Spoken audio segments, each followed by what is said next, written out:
have 11 Palestinian names. Each had a hand in planning Munich. You're going to kill them, 11 men, one by one. They're all in Europe now. You'll stay there as long as it takes. Europe only, not the Arab countries. I have to say, the minute we realized this movie was going to take place in the 70s, that was the good news and the bad news, because I think a lot of us, certainly who, were growing up in the 70s, we realized that there's aspects of that period that were a little, they were unattractive, let's put it that way. They were just, awkward fashion and hair and all that kind of thing. And if it's not done right, it can look like a costume. And the 70s in Europe was actually quite different than the United States. And it comes through in a very understated, realistic way, because Steven kept emphasizing how realistic he wanted the movie to look.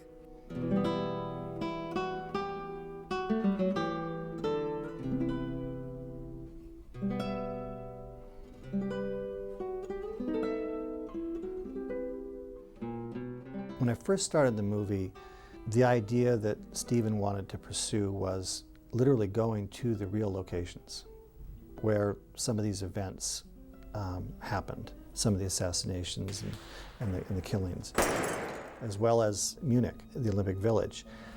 None of those places proved to be places that we could actually go and film for a wide variety of reasons. And so we really began looking at a way of making the movie that would allow us the maximum use of a few locations that we would make them into 14 different countries, which is why we picked Malta and Budapest primarily to film in.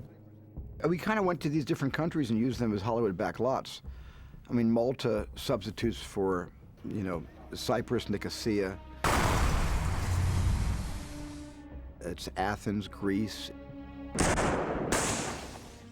Part of it is Rome, Italy. While Zaid is here, in Rome. It's certainly Tel Aviv in Israel. Who kills the targets? You do. Who else? Malta is Beirut, Lebanon. And action!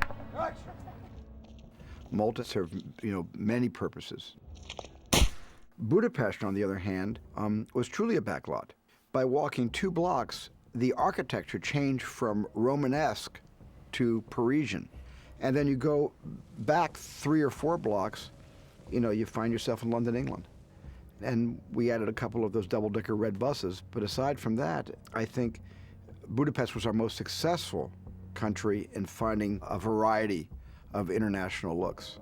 As it turned out, by going to Malta and to Budapest and then making those into the various locations, we found a way to unify an impressionistic look of that era. And then that starts to segue, I think, hopefully into the theme of the entire production design of the movie, which is everybody seeking a home. Living human beings are being held prisoner. It's about the nations and the peoples, and then specifically the people that we follow, how they set up all these homes everywhere that they go, whether it's these safe houses that they go to, or trying, in Avner's case, to actually create a home, both in Israel and then finally in Brooklyn. Avner! There's something that happens to a film as a family and as a unit shooting on location as opposed to being on a soundstage somewhere. That has a very, very tangible and visceral effect, which I love. It's my favourite way to work. You're in countries that have experienced incredible history themselves, and I think that always affects you. And visually, it was never forced or never fake.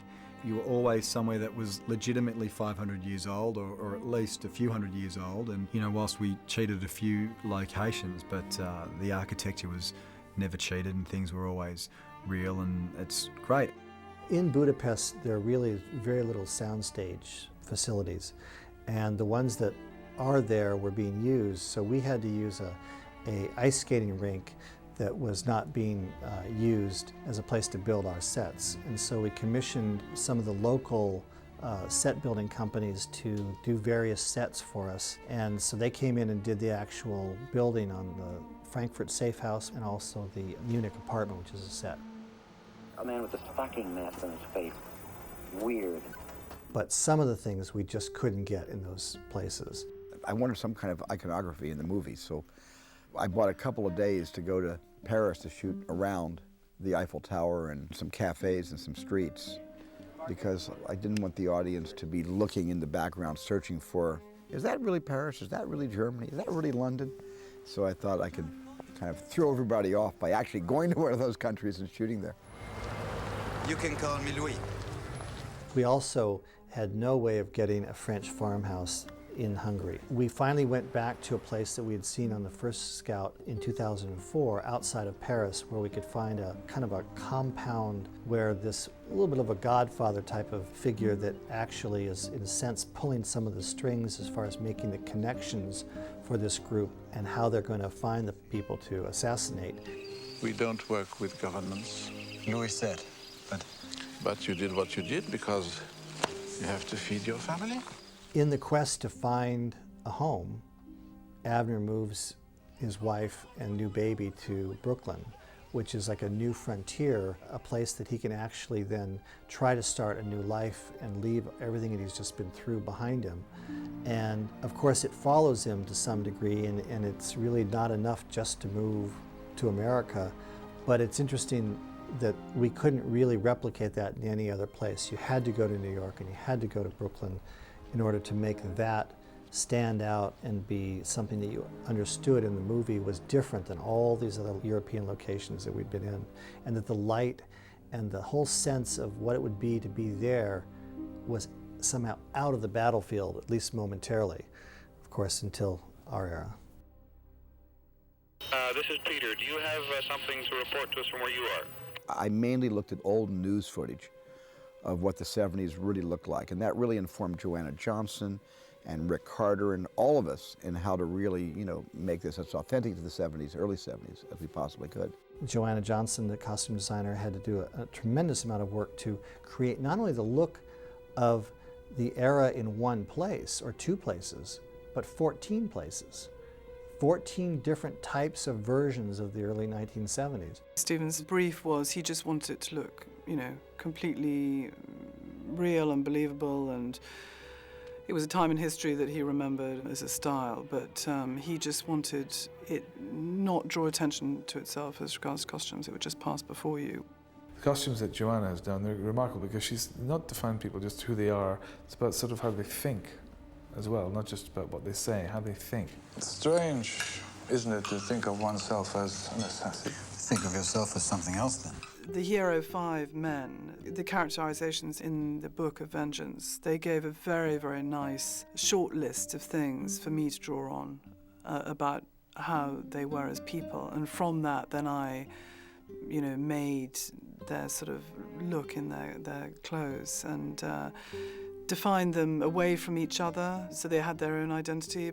I was really excited when I met with Joanna Johnson, the costume designer, and she ran through her ideas, and everything she chose was just brilliant. Avner? Yes, we're going to Jerusalem, getting. So Avner comes out of Israel, so when he comes out, he starts very, very warm. He's out of the military, so he's got a precision about him. He's very disciplined, he'd never want to draw attention to himself. So he's sort of low-key, but he looks very nice. I like neat, durable men. You like having the son of a hero around. And as he goes through the mission, that order in his clothes starts to break up. So when he's in Northern Europe and he's really starting to lose it, he becomes much cooler. And then he takes on the mantle of being in a modern world, and he embraces the denim culture, first of all, which is also cool and modern. And also I thought it was a sort of slight homage to Steve. I felt that they had a really close bond at the end, being the sole survivors. Are you sure it's him, Avner?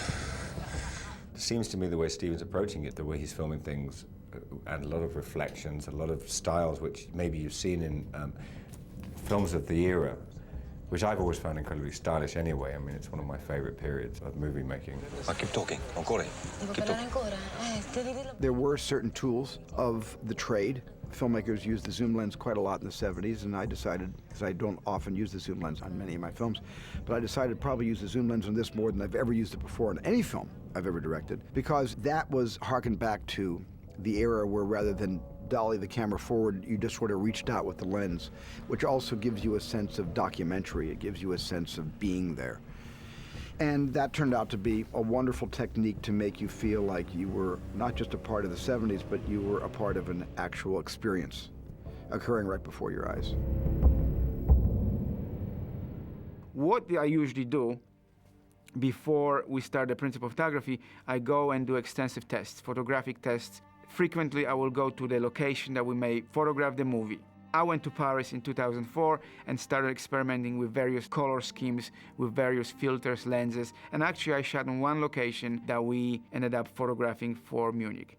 I went to the lab, I manipulated the negative in the lab through photochemical processes, and then I made a little presentation to Steven. Basically, we were thinking of maybe pulling a little bit of the color out at certain scenes and introducing more colors at other scenes. A little torture, and you'll see how nice they are. Janusz actually had a different color for every country. He had a different palette for every country. It was actually very difficult for Janusz because we wanted to do something original to our story, and Janusz found ways of using bleach bypass in certain countries by actually pulling colors out of the sky, making the actual blue sky in Paris bluer than, let's say, it is in Malta. And he really worked hard to give each country a different color character.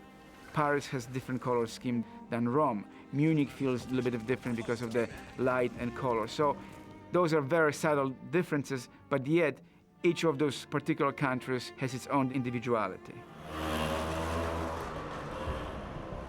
Because it's a suspense movie, it was also very, very easy to realize for cinematographer and for director, that creates great opportunity to stage the scenes in a very unusual way. For example, you will see that many scenes take place in the cars, simply because we're looking at hunters following the prey. So that creates a certain sense of suspense. We're using a lot of reflections, where you're seeing at people reflected in the cars, you're seeing people reflected in the glass, you're seeing people appearing from around the corners and disappearing behind the corners, simply because it's a suspense. The way Steven created certain scenes are just really amazing, because you see 3 shots and basically they convey the whole suspense, and he's using zoom, he's using extensive blocking. He's a very skillful director when it comes to camera and in terms of creating the whole visual world just through camera. We pull back, it'll be 2 zooms. We pull back just for a close-up. He turns into the close-up. He says, do it. Then we pull back a second time and focus to him, and he's got the box, and then we'd make this move here. We come right around like this to here, and bang, it doesn't work. Cinematically, I just find it so dynamic, and it just was always serving our performances. Am I being hunted? And I just feel like we were so well supported by the visuals and by what Janusz and Steven were doing. And a lot of it's done with wardrobe, with Joanna Johnson, the costume designer, and Ricardo, the production designer. I mean, it's just unbelievable. And cut. Beautiful.